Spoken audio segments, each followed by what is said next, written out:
Thank you for tuning in to the Andrew Tate Show, brought to you by GSMC Sports.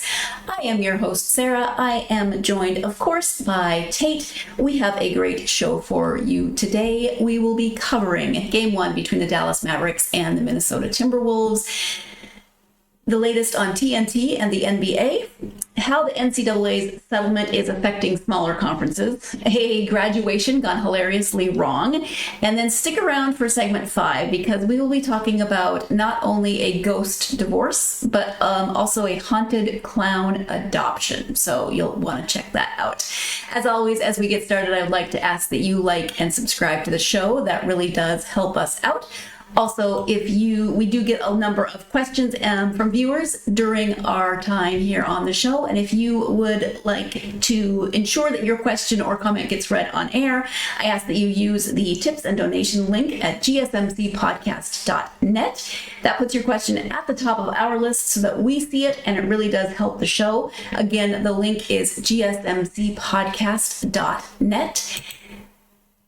Good morning, Tate. How are you? Hello, Miss Sarah. All right, so today's been one of those days where we're getting off to a late start. We had some technical difficulties. You know, Sarah's getting adjusted to her new role a little bit. So this has been a week of Monday for me personally. It's not been a bad week. It's just been a week that like every day is a new Monday. Yes, and so we've been running into some technical difficulties again today. So just a smidget late. We will get that together back on time. But right now, we're working through some issues. Anyway, I'm looking forward to we got an exciting show. How are you doing? I know the adjusting to the systems are a little different. I'm hanging in there. I was having a really good morning. I went for a walk this morning. It was a beautiful sunny day.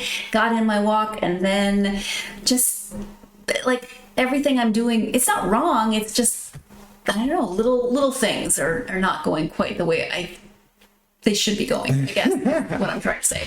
No, you got this covered. You got it covered. No problem. Well, I appreciate your vote of confidence. So shall we go ahead and start with our first segment? Yes, I'm just getting my chair situated. Let's do this. Let me go here, and I will make sure I've got the correct thing happening. So in a thrilling Western Conference Finals opener, the Dallas Mavericks showcased their resilience and star power, led by Luka Dončić. Luka, all right. Give me a second. And Kyrie Irving to secure a hard-fought 108-105 victory over the Minnesota Timberwolves. Despite facing a raucous home crowd, the Mavericks turned the tables on the Timberwolves with a remarkable comeback in the fourth quarter, fueled by Dončić's heroics and Irving's scoring prowess. The game highlighted the big game experience of both Dončić and Irving, with Dončić delivering a game-high 33 points, including 15 crucial points in the fourth quarter, while Irving contributed 30 points, particularly shining in the first half to keep the Mavericks competitive. Their combined efforts proved instrumental in securing the Mavericks' first Game 1 victory under Coach Jason Kidd's tenure. While the Timberwolves showcased their offensive firepower, led by Jaden McDaniels' impressive performance with 24 points, they struggled to contain the Mavericks' dynamic duo down the stretch. Despite Karl Anthony Towns' efforts, who had an off night shooting 6 of 20 from the field, and Anthony Edwards' contributions, the Timberwolves couldn't withstand the Mavericks' late surge. The game also highlighted the defensive intensity on both sides, with Dončić's defensive play and Mavericks' overall defensive efforts limiting key Timberwolves players. Additionally,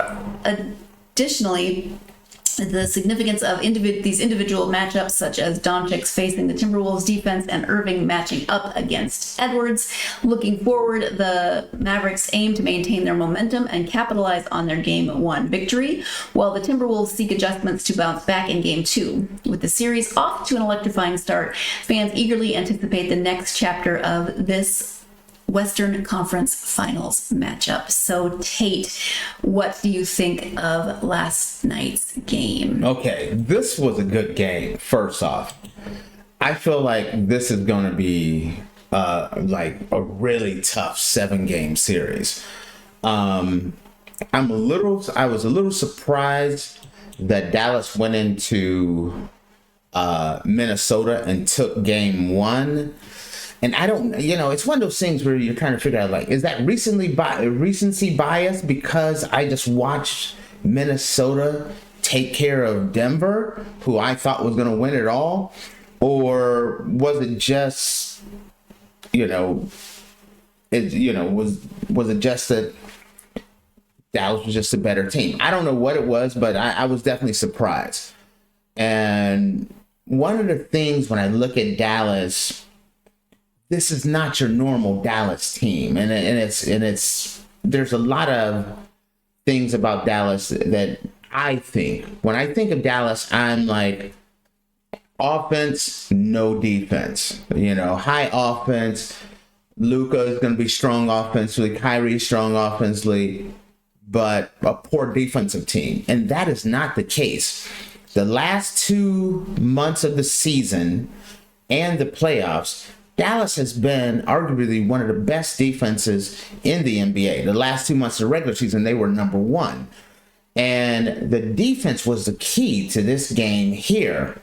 Dallas had some really strong defense, really affected Karl-Anthony Towns. It also affected a little bit of Rudy Gobert as well.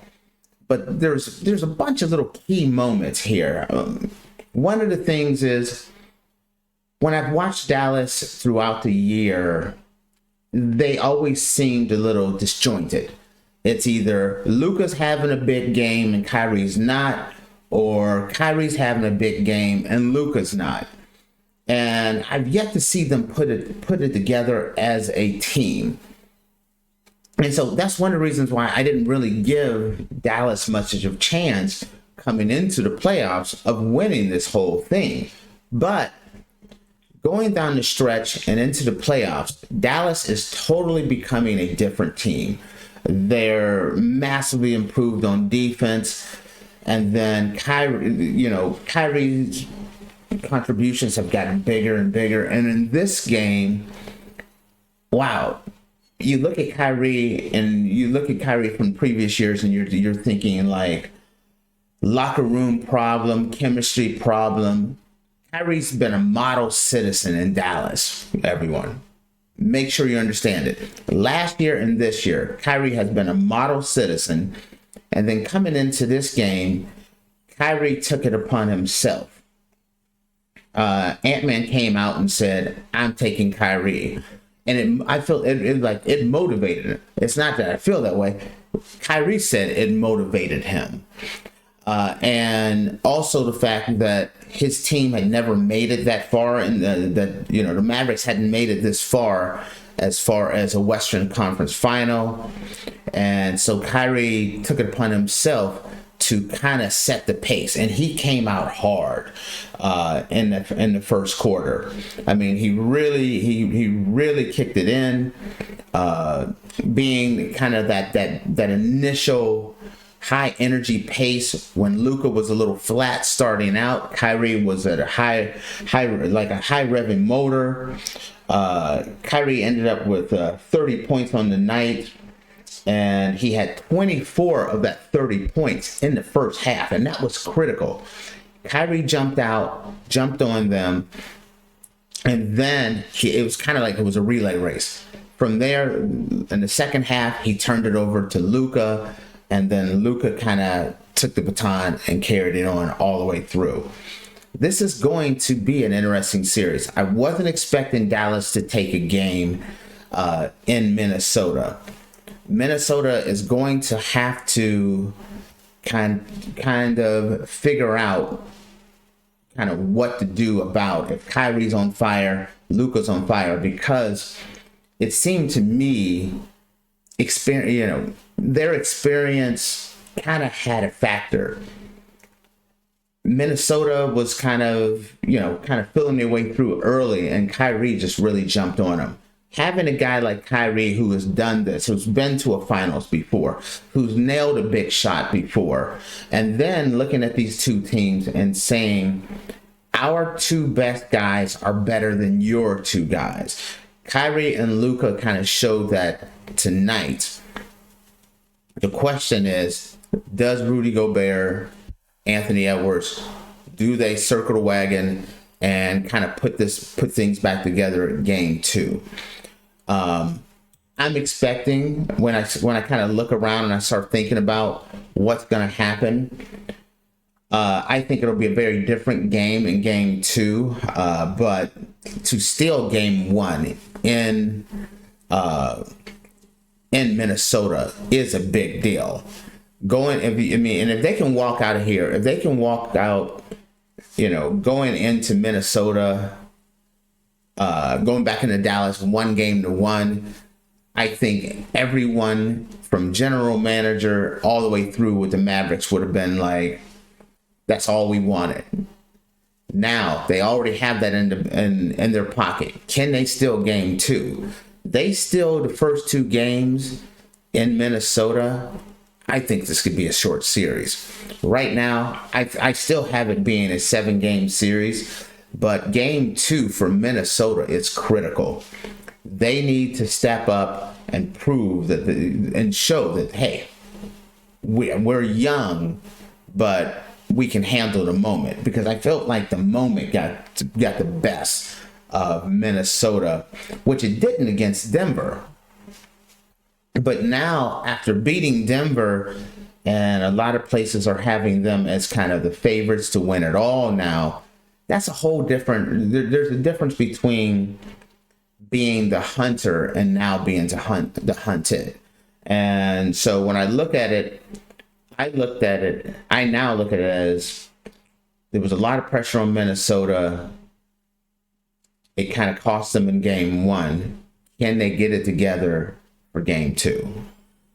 What do you think the likelihood of maintaining this momentum for Dallas is? You said you were a bit surprised by various things. Do you think they have a good shot of maintaining this? Well, in a way, yes, I do. Because one of the things, having a guy like Kyrie on the court, Kyrie, he's been here before.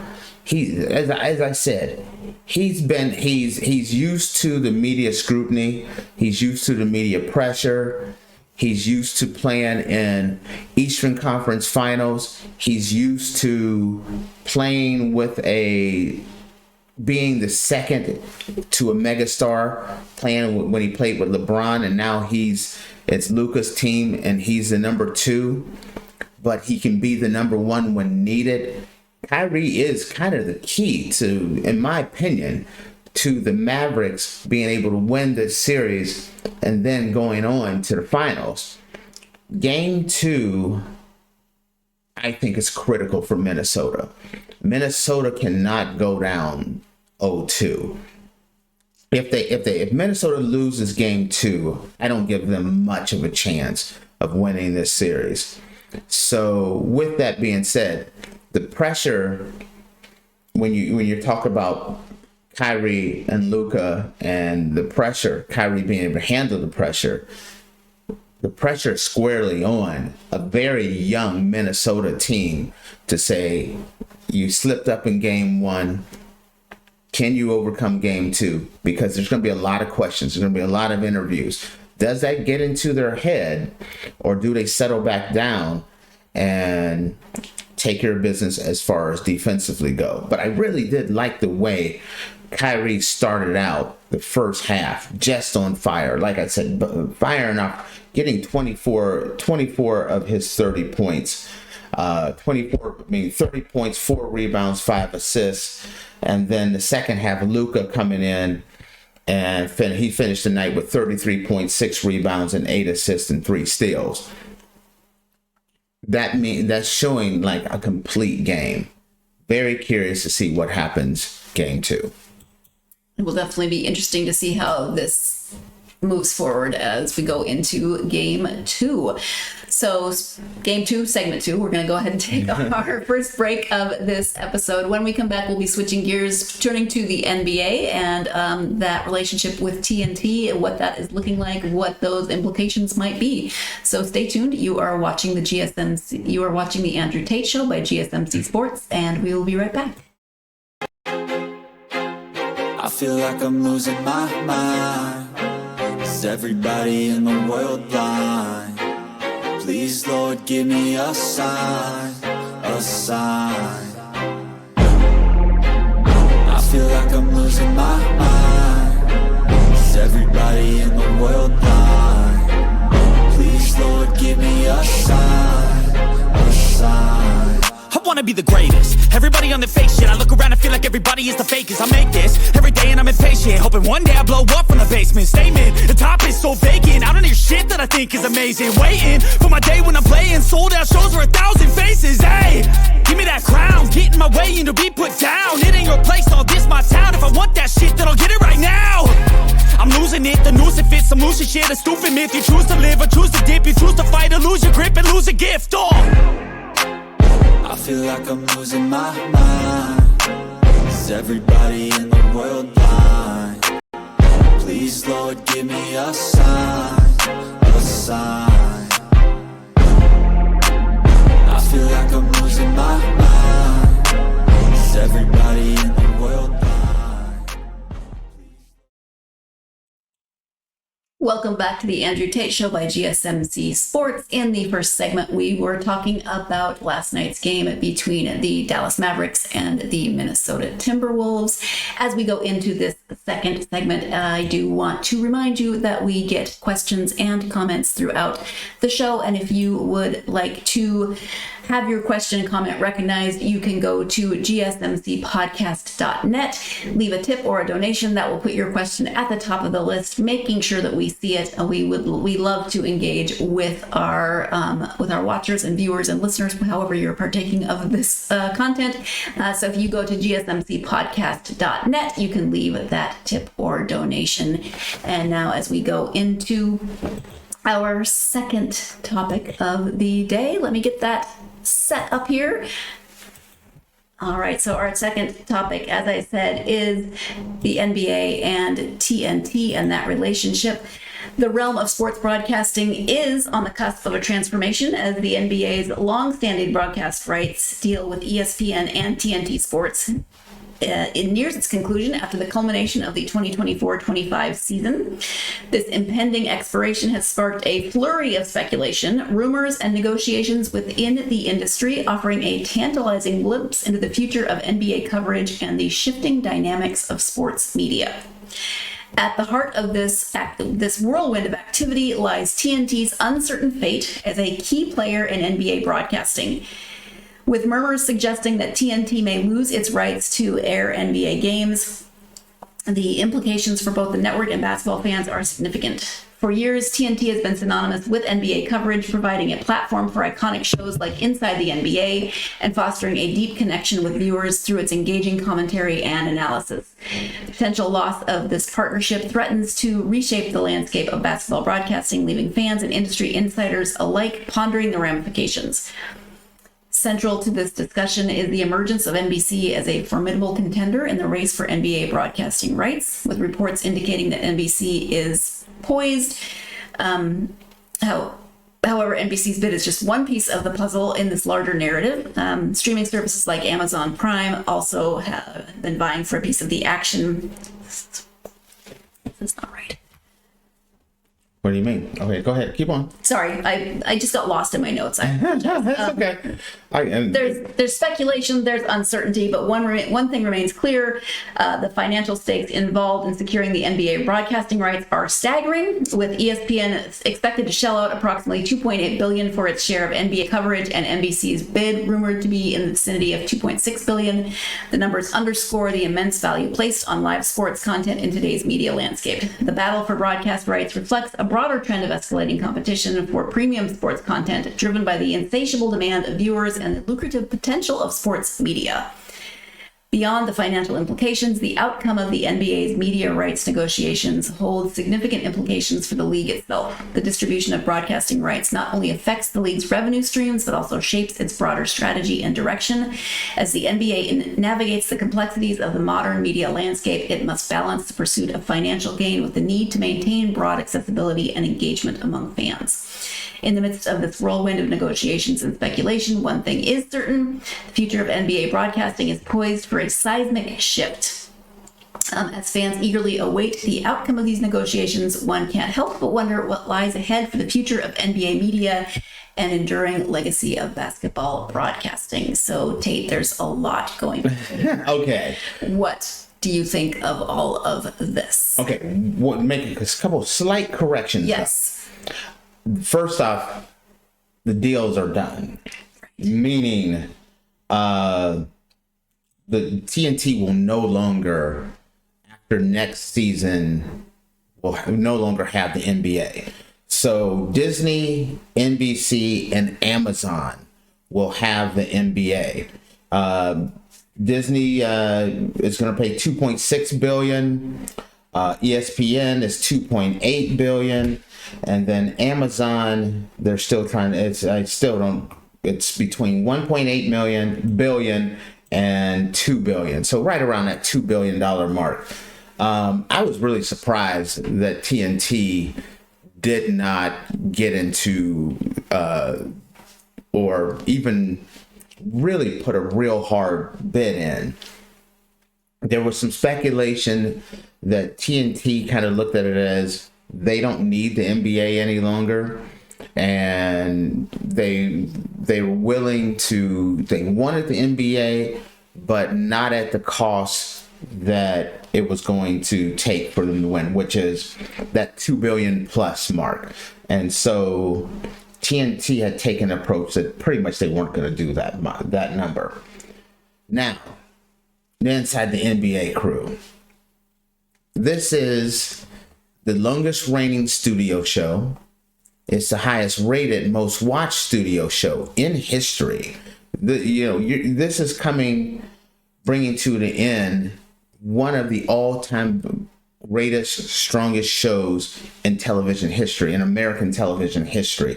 I didn't even realize how big it was as far as long term. When we were in our studio meeting yesterday, a few people were just talking about kind of what it meant to them. And with me being older, I remember before this show started. But a lot of the people in our production show were talking about the fact that this is their childhood. They grew up with this show. And since they've been born, they've always had this show. And if you're a sports fan, you kind of grow up with this, and then you get the notice that, hey, this show is going away. It's been a big shock to a lot of people, and the show meant a lot more to people than even I realized. Now, talking about Charles, Kenny the Jet Smith, Shaq, Ernie.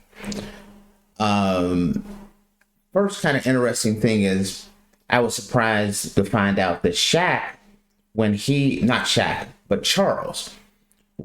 he did his last contract, he had him put in there that if they do not keep basketball, he becomes a free agent. So he got that in his contract, so he is going to be a free agent. But there's a lot of clamoring of how to get these guys. No one, whether it's ESPN, or Amazon or NBC, no one really wants this show to go away. The big issue is Ernie. Ernie has come out and said he wants to stay at TNT, and he does a lot of things at TNT. Also, he lives in Atlanta, and he wants to stay in that Atlanta area. I know he had some health issues as well. So he has made it pretty well known that he's not going to leave Atlanta. He's not planning on leaving TNT. So right now, it is kind of an end of an era. This decision isn't made, they still have the NBA, the rest of this playoffs, and then next year. So we're not talking immediately. We're talking about the 2026 season. So that's what we're kind of looking at. In that time, I think someone, and it wouldn't surprise me if it was like someone like Amazon. You look at it and you say, okay, Ernie wants to stay in Atlanta. Ernie wants to stay with TNT. Well, I could see Amazon, who has really deep pockets, coming to them and saying, listen, we want to keep you guys together. we're going to go to TNT. We're going to make an offer to buy the studios. We're going to shift. They don't, it's not like ESPN where they're stationed in Connecticut or LA. They can't make that wholesale shift to Atlanta. But Amazon building out their studios would be a lot easier for them to just buy the TNT studios if it's for sale. Keep the team together. Ernie would still be able to be in Atlanta. You could work out a deal where it's just he just works for Amazon strictly when it comes to the NBA. The rest of the time he's at TNT, and that's the only way I can see them keeping it together. There's still a lot of time before a decision like this is going to be made. I know Ernie's come out and said he's plans on staying at TNT, but there's a way to make this work. And a lot of people think that Ernie has said he's done, that he's not going to leave, that means it's over. I don't believe that it's over as of yet. Does that make sense to you? It does make sense. I think that no matter what happens, though, it's going to be a change. Obviously, it's going to be a shift. And I was thinking while you're talking about that meeting you said, and how so many people grew up with this, and how that is a fundamental shift for people who have spent their entire lives watching this format, this show. And so just no matter what happens, it's going to be a change. And it'll be interesting to see how this goes, if Ernie is continuing, etc. It's just... When you think about this, though, here's something. Sitting in the production meeting with everyone's in their early 20s.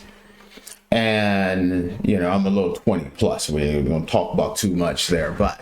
anniversary or two. But when you think about this, there's a whole generation that grew up with three things that they it's just part of their life. This show, TNT, from the time they were little, being able to notice what's on television to adulthood, they've had TNT with Kenny and Ernie and Charles and Shaq. They had Tom Brady with the Patriots, and then they had LeBron James in the NBA. It's crazy. That's the only thing they know. Those three things are a lockdown of that was their entire life. And from being a baby to adulthood. Those three things. And within the next year to 3 years, all of those things will be gone. It's LeBron. LeBron is amazing. He's fighting off Father Time better than anyone. Tom Brady finally retired. There's talk that he, the right decision, he could come back. But for the most part, Tom Brady's gone. And I tell you, there's a fourth one, Aaron Rodgers. These guys were all part of their from birth or from baby status to adulthood. They've had these guys. And LeBron next year, the year after that, I don't see him much more than 3 more years maximum. Gone. Tom Brady already gone, and now this. Aaron Rodgers, yes, had a blown out Achilles. He has a 1 year this year to another couple more years. He's gone. So this is kind of like a wake-up call for an entire generation that what you've known to be true in the world of sports is going to be completely overhauled. It's the end of an era for sure. Yes, it's even LeBron imagine LeBron's not in the NBA and the TNT crew not around covering the NBA. If you're an NBA person, that sounds almost impossible, but it's coming. It may be already here. It'll be interesting to see. I mean, I know I keep saying it, but that's crazy. It's one of those things that is, wow. So yeah, the end of an era in a lot of different ways. And the end of this second segment. When we come back, we will be switching back to football, but again, college football and the NCAA's settlement, how that is affecting smaller conference. Stay tuned. You are watching the Andrew Tate Show by GSMC Sports, and we will be right back. Looking for your daily fix of sports talk without having to pay for it? GSMC Sports Network is available on YouTube. Just search GSMC Sports Network. Get your fix of daily sports talk shows on YouTube, absolutely free. NFL, college football, NBA, MLB, MMA, UFC, fantasy football, and so much more. GSMC Sports Network has shows running all day long, with new sports shows starting every 2 hours. Just like on your favorite cable sports channel, except GSMC Sports Network is absolutely free. Just search GSMC Sports Network on YouTube to catch one of your new favorite shows, like the GSMC College Football Podcast, Chip Shot Football Podcast, Hoops and Heels Women's Sports Podcast, GSMC Basketball Podcast, and so many more. Check it out for yourself. GSMC Sports Network, now available on YouTube absolutely free. Search GSMC Sports Network on YouTube right now.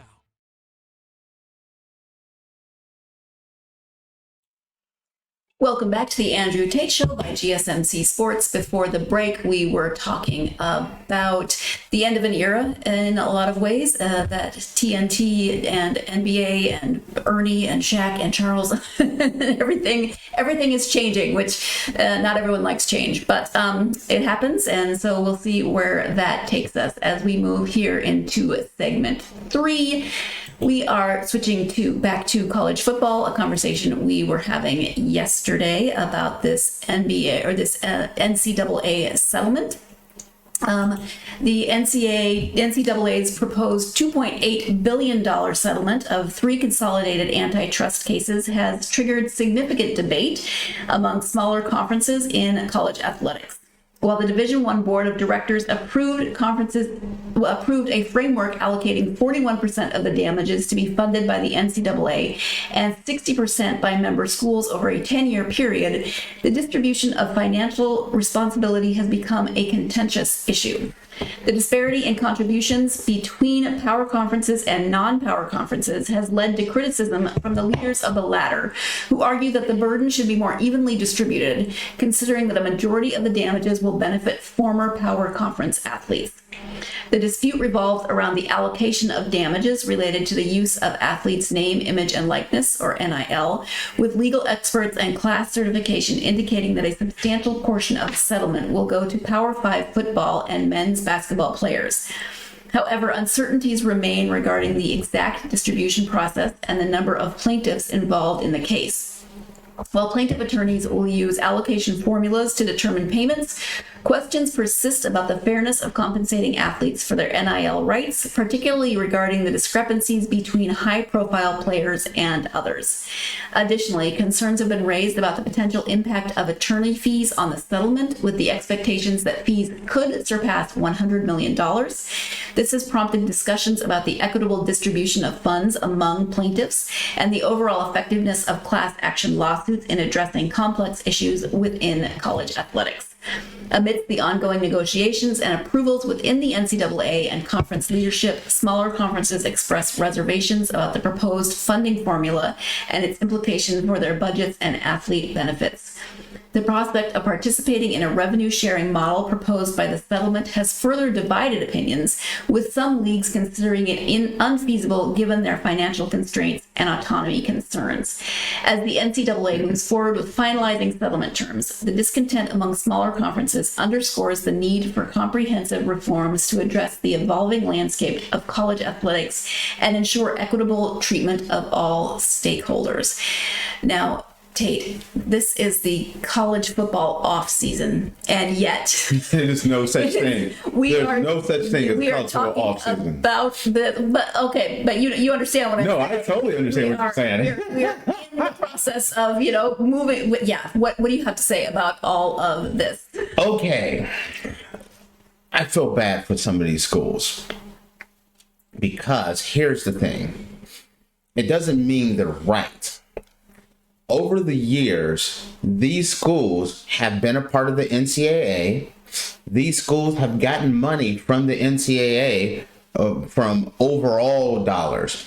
March Madness, before the television contracts are split up before, they used to get money from there as well. So they've had their hand in the cookie jar, actually benefiting from all of this. Not to mention, they were playing college football.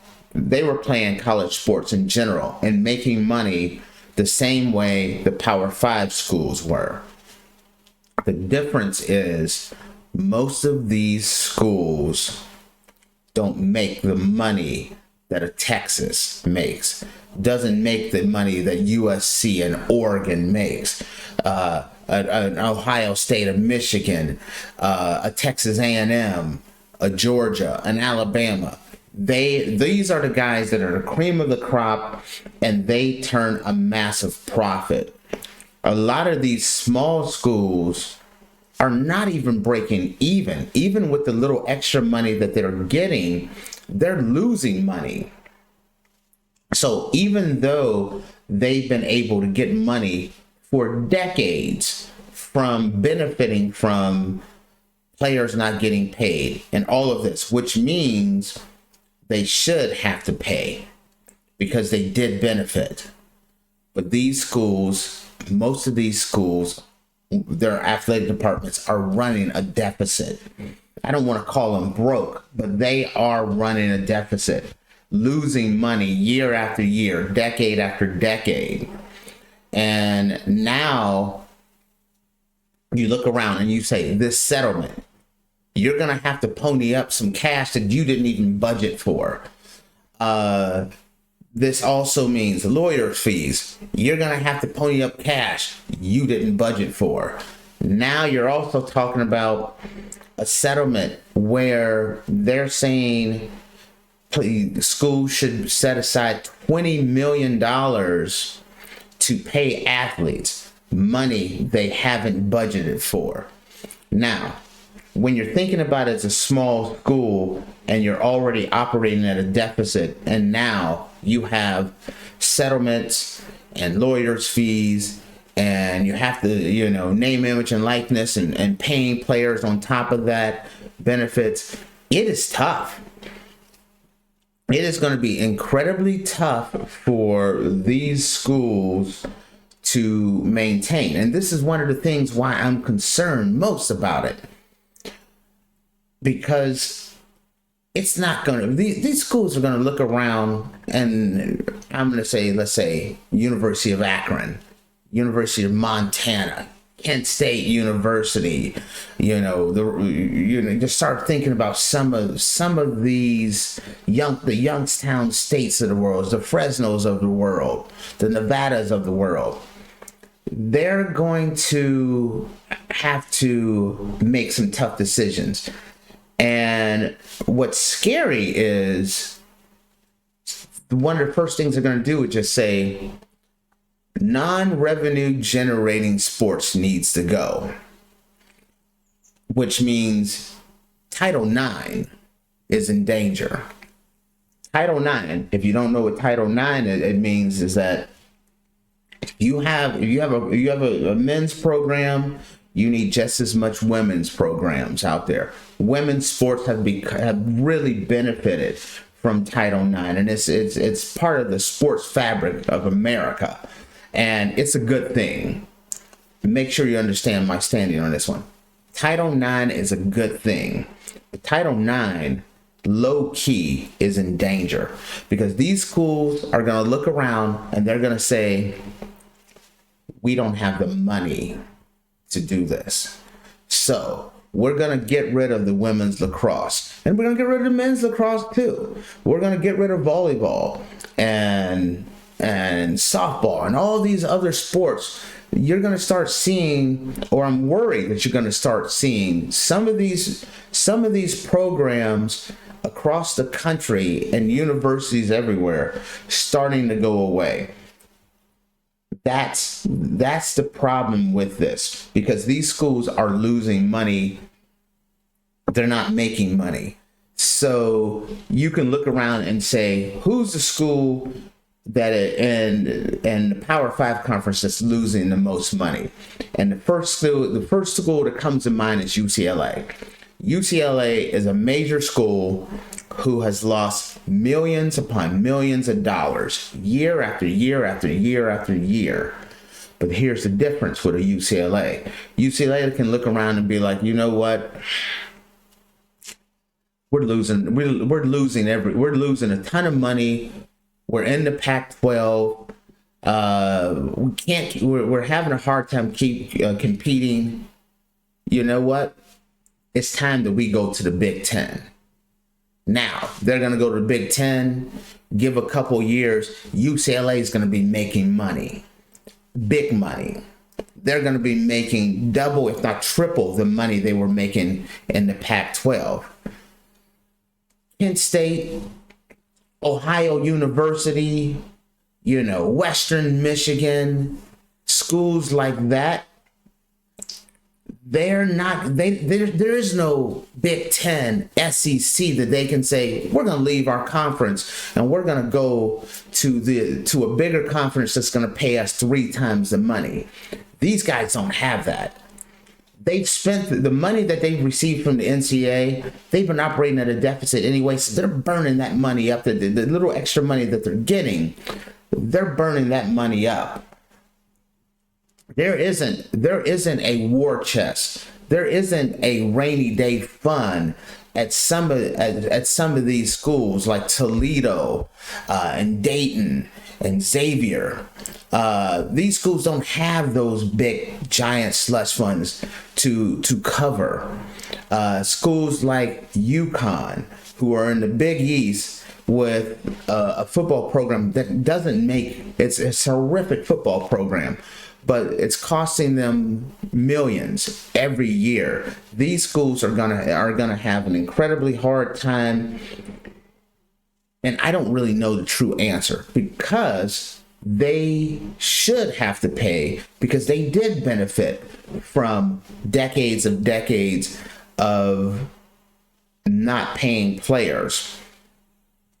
I think, they benefited, they're gonna have to pay, but it also leads to this $20 million decision that schools are going to have to start paying players.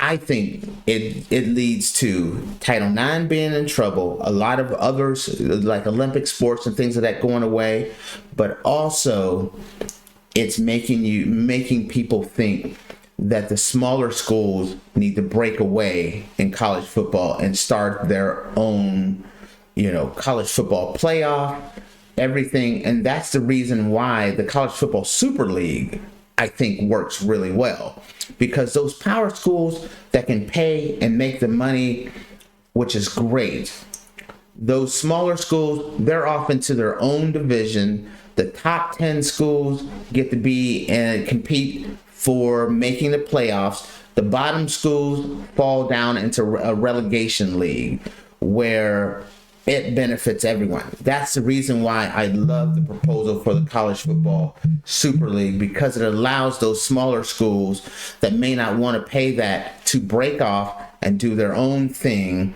but the top schools have the chance to jump in and still contend for the college football playoffs, but have a relegation division for those smaller schools. I think that's the best move, because there's going to be a lot of schools that are going to struggle because of this. I feel like this is way more complicated than people ever anticipated when they moved into this new NIL era. And I will also say thanks for shouting out my alma mater in there. People were probably wondering why in the heck you ever came up with University of Montana in your list of schools. I just sprinkle a little knowledge out there every once in a while. Yeah. I don't need to let everybody know the secret sauce, but I just Sprinkle a little bit of that out there every once in a while. If you're wondering, if that jarred you out of your moment, he was just giving me a little shout out. I appreciate that. We're gonna go ahead and take a break. When we come back, we're still university topic, but moving away from sports. As I said, it's a graduation ceremony gone ridiculously wrong. So we're gonna talk about that when we come back. You are watching the Andrew Tate Show by GSMC Sports, and we will be right back.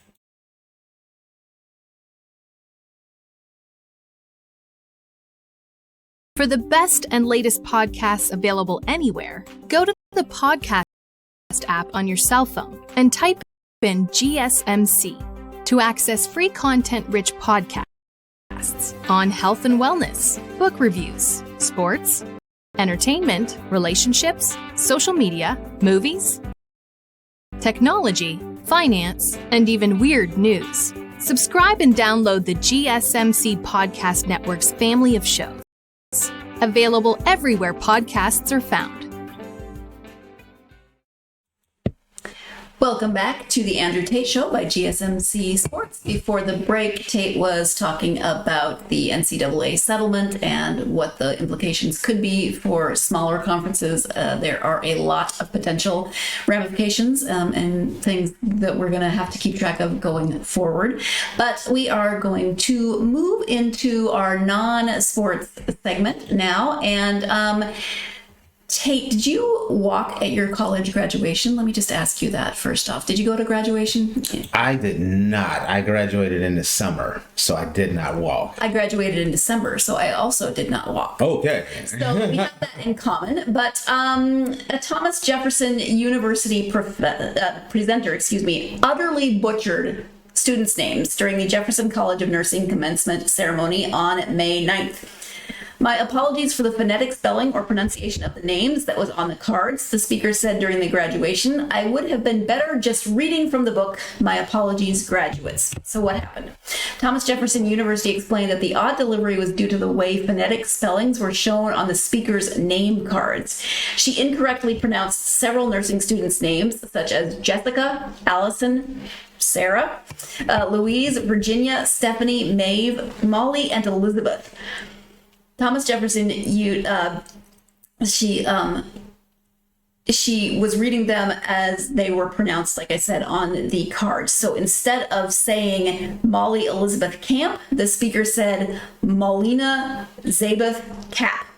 For Maeve Elizabeth, she blurted out Maeve Lee Zubeth.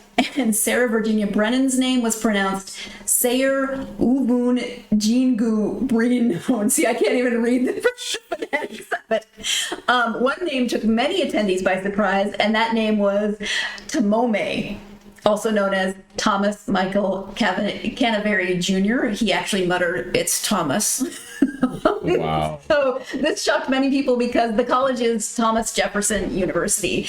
And many people found it odd that the presenter needed help pronouncing Thomas correctly, even though because of the name of the university. The university did apologize to graduates and their families for the embarrassing name mispronunciations. This did go viral. Leadership and faculty of Thomas Jefferson University extend our sincerest apologies for the mispronunciation of the names of several of our graduating nursing students during our recent commencement ceremony, they said. It's the fact, though, that everyone just kind of hammered on that Thomas Tamome portion of that because it is Thomas Jefferson University. But, all right. I have thoughts. Tate, what are your thoughts on all of this craziness? Okay, my thoughts on this one. Okay, I'm thinking about this, and the first thing as you're reading this, I'm thinking about some of the brothers and sisters that's walking across there, the Raekwons of the world, the Shanays and the Shaquishas. Okay. You know he's gonna butcher those. He can't say them normal, let alone looking at having the cards messed up. So you know he destroyed that. Absolutely destroyed it. You know what the comparisons were, though, right? No, let me hear it. All the social media comparisons. Key and Peele. Aaron. I saw something memes with Aaron. Oh, wow. It took me a second. I didn't know what you were talking about. And then it's like, Aaron. And said, oh, wow. Yes. But yeah, I don't know who wrote the phonetic spellings. If students wrote how, like, I've never thought about how to phonetically write my name. I don't know, yours is maybe you only have one syllable in your last name, but I don't know how to phonetically write Sarah so that it makes sense. But yeah, she should have just read from the book. But you know what? I'm going to defend my man. I know. It was a woman. All right. The nice lady then. It's one of those things, first off, you know, it's not something that you do all the time.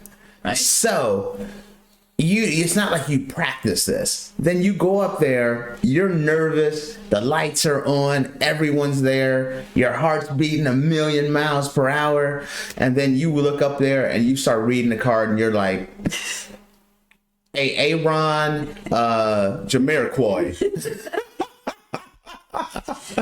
And then that just don't sound right, and then you know, but you don't realize it. So after you done went through like 5 in a row, then it kind of hits you in the back of the head, like, wait a minute, I've been saying these all wrong. You start sweating, getting a little nervous, and it just goes downhill from there. I could see that ball just kind of growing and growing. He eventually did start reading from the book instead of the phonetic spellings, but it was like 50 names deep. That's what I mean. That's, you know, you kind of, at some point you do realize, like, oh, yes, I've made a mistake. What's that? What, the one guy that does the Morgan Freeman impression? That was when she realized she. And then I can only imagine the sweating and this is like one of many, because it's a larger university, so there's lots of graduation ceremonies. So I can imagine the conversations that are happening now around this. But yeah, I could see that going really bad. And then I'm going to tell you this. People get way too tetchy about their name being mispronounced. Some people just, you know, I got a friend of mine and her name is Anu. Or how do you, we both know her. Anu. And I say Anu. And sounds the same to me. As my dad used to say, emphasis on the wrong syllable. Yeah, and she gets super tetchy about it. You know, it's not one of those things like I get tetchy. Don't call me Andy. You know, you get an elbow up in there. You call me Andy. But you know, I don't have one of those names that people mispronounce. It's Andrew. You know, it's Tate, Andrew Tate. That's really easy. So I've never really had that problem. My problem has always been, are you the other Andrew Tate? That's always, but that's the one I get from time to time, is that one. Yeah. So it's kind of like having someone that has your exact name that's a little bit more famous than you are, having that one. But I've never had someone just totally mess up my name. Like I said, I don't like Andy. I've been called Drew before. You just kind of deal with it, but no one butchers my name. And a name like Sarah, no one butchers it as well. Usually, no. It does make me think of, you know, when you go to a place like Starbucks or some place where they write your name on your order, and people do have names that can be difficult to spell, and there's lots of different spellings of names.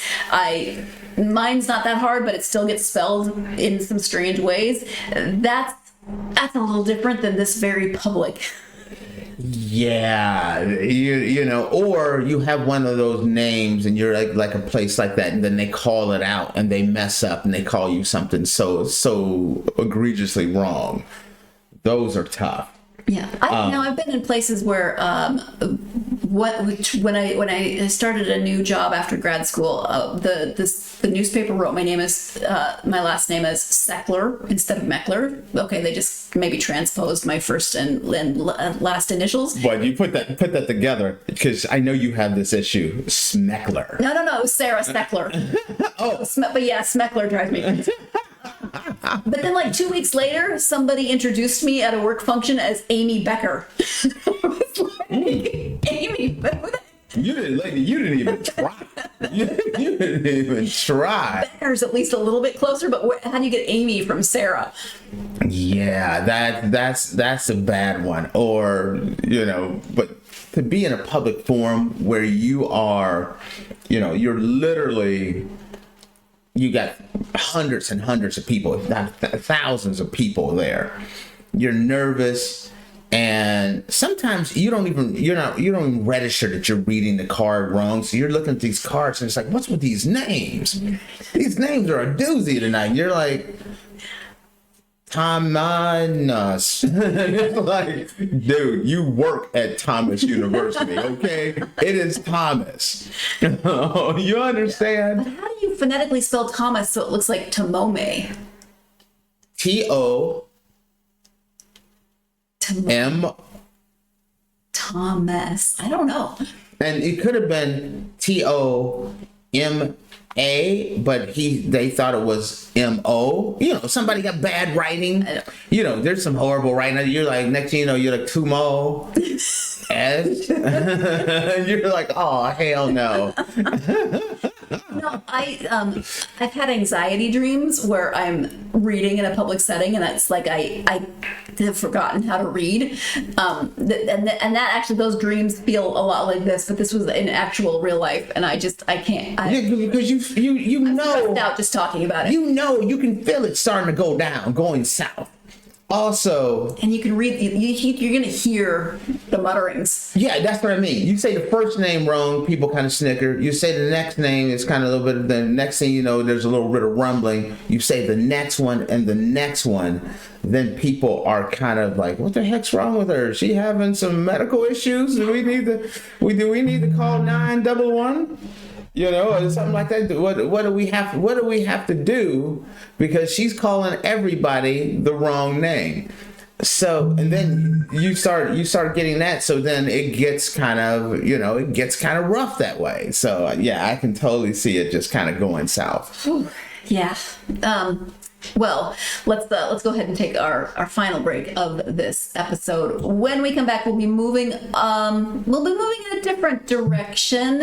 We will be talking about a ghost divorce and also a possessed clown or haunted clown adoption. So, looking forward to hearing your thoughts on all of that. I don't have any say in these. I just roll with the punches. So. Stay tuned. You're watching the Andrew Tate Show by GSMC Sports, and we will be right back.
Welcome back to the Andrew Tate Show by GSMC Sports. I kind of wanted to say the Andy Tate Show, but I didn't want you to smack me on air.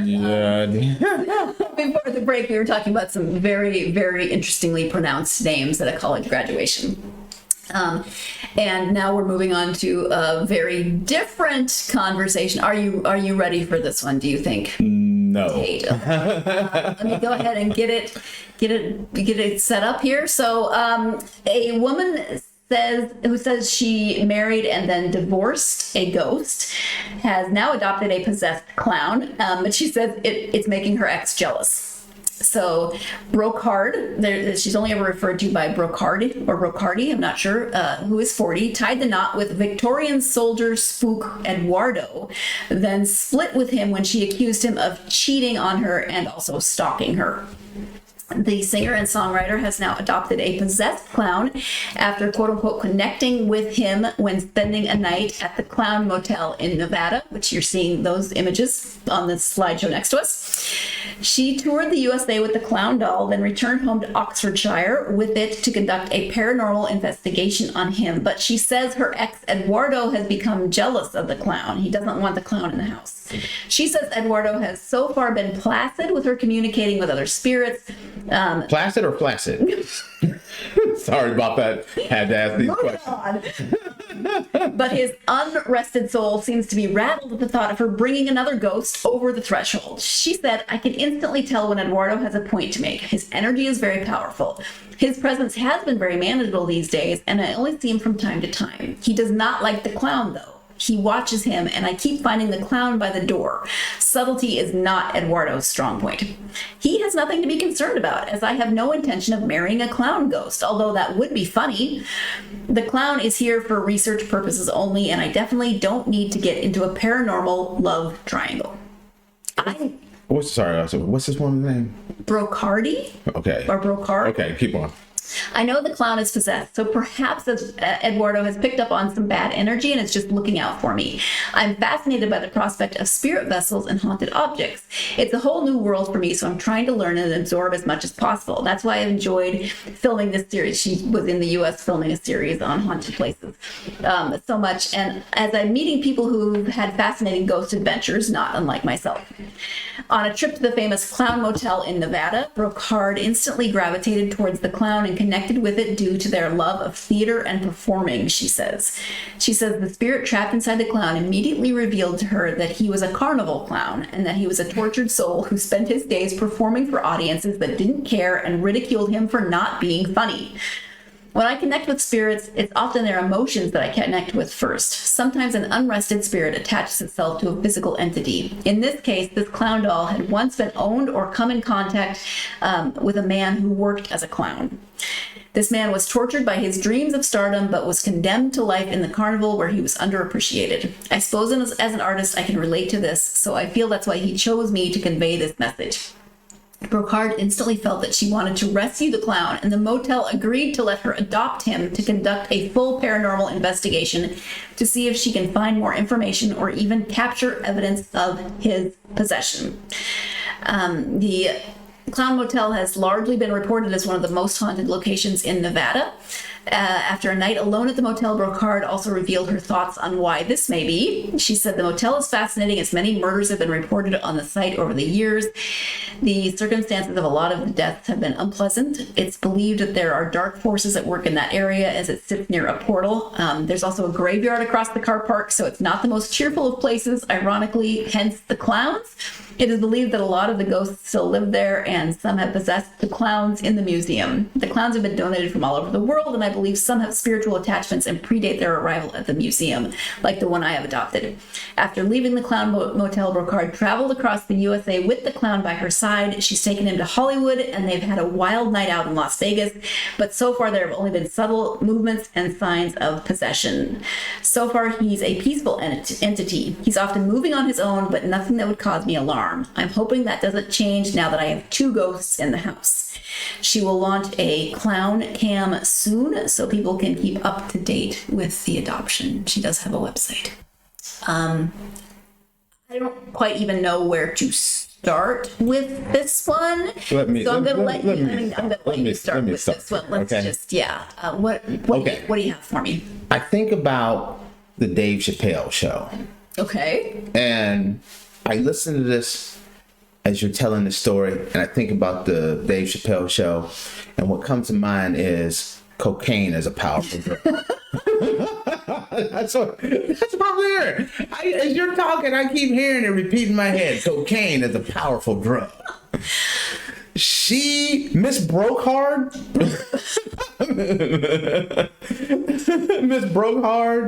Miss Brokeback, I don't know what her name is, but it's supposed to be Puff Puff Give.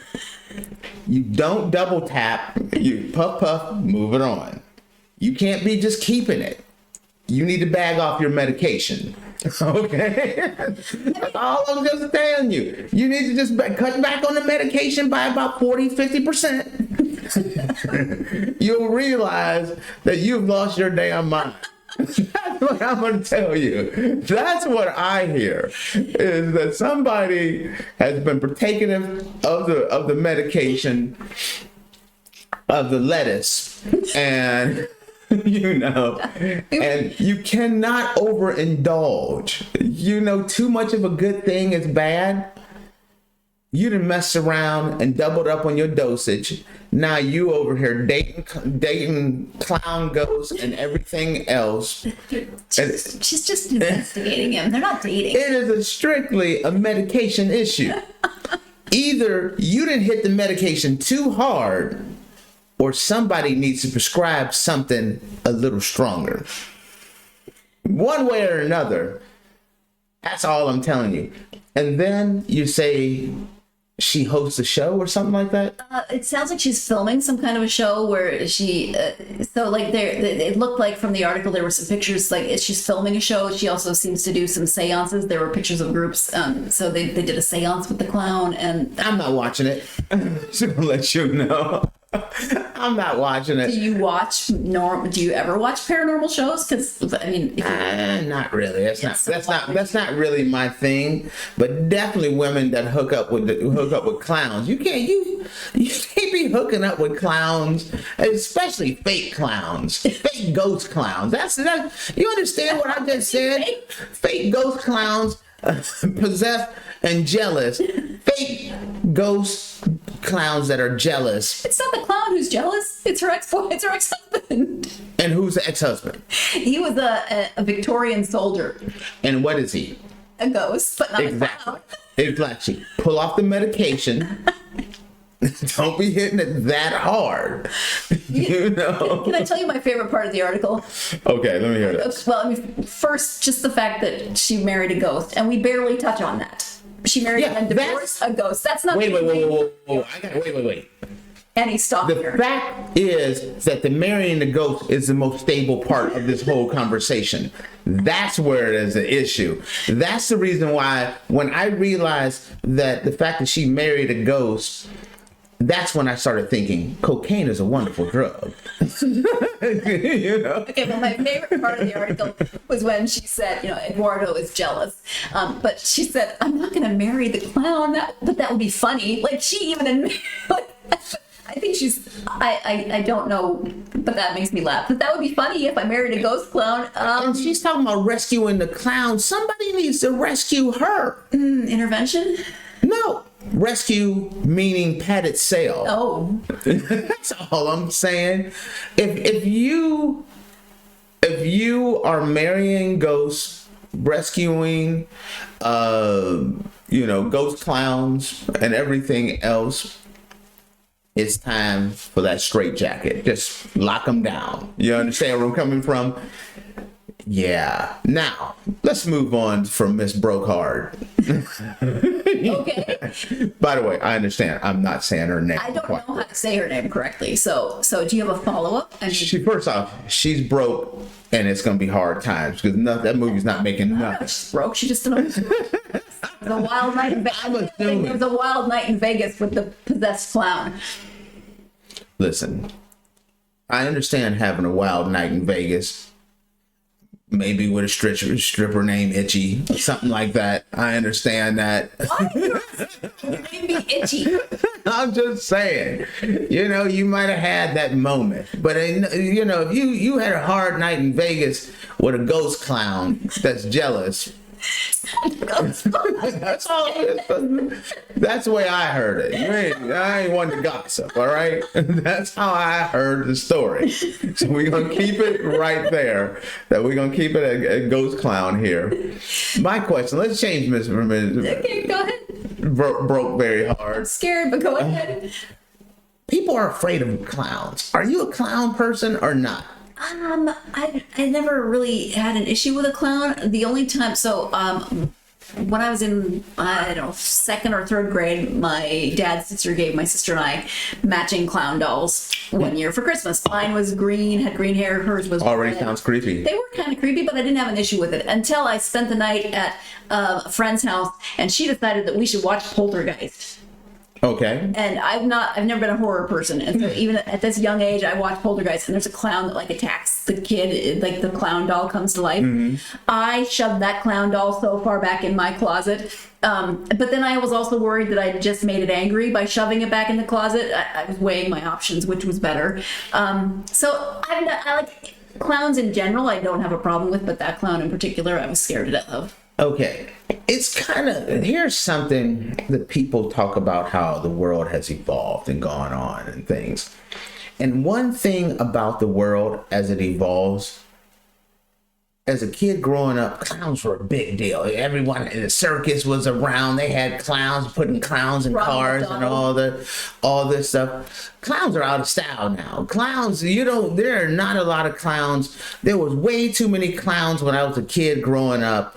And now they're out of style. Ronald is the last OG going on. I remember watching TV, and there was all these clowns. There was even Homie the Clown. Those guys are all gone, just like this story is. All right, you always bring it around full circle for us, don't you? You like to make sure that we end on a note. So thank you for tuning in to the Andrew Tate Show, brought by GSMC Sports. Your support means a lot to us. Please make sure that you like and follow the show and leave a positive review. It really does help. You can also follow the podcast on social media, Facebook, X, Instagram, TikTok for more content and updates. Thank you so much for joining us, and we hope that you have a wonderful day. See ya, clown.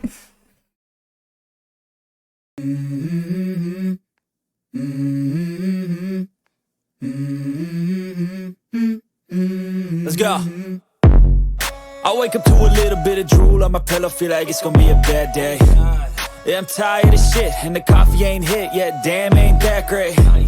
I don't wanna go to